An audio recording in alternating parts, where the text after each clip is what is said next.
মা, আজকে পড়তে যাব না, শরীরটা খুব ব্যথা।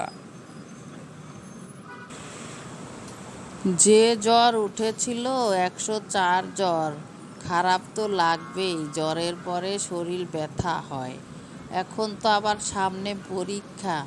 তারপরেও বাবা একটু কষ্ট করে হলেও পড়াশোনা করো, সামনে টেস্ট পরীক্ষা। কিভাবে কি করবা? সারাদিন তো গেম নিয়ে পড়ে থাকো, শরীর তো ব্যথা আরো বাড়ে। এখন থেকে একটু পড়াশোনা করো।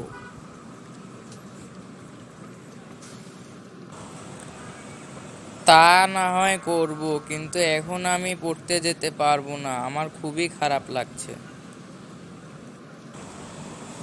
তাহলে বাসায় এসে পড়ায় ওই ছাড়ের পড়াগুলা ভালো করে দেখো, তাহলেও তো একটু হবে। একবারে না পড়লে কি চলে?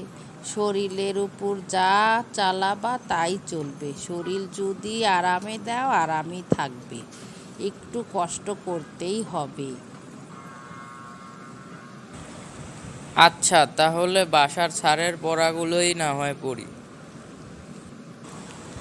সামিন, তুমি যতই হিসাব করো, পড়াশোনা নিজের কাছে। নিজে যত পড়বা তত ভালো রেজাল্ট করতে পারবা। আমাদের একটু মুখ রাখো, আমরা তো চেষ্টা কম করতেছি না। তোমার শরীর এমনিই সারা বছর খারাপ থাকে, একটা না একটা লেগেই থাকে। আল্লাহ ভরসা, একটু নিজে নিজে চেষ্টা করো।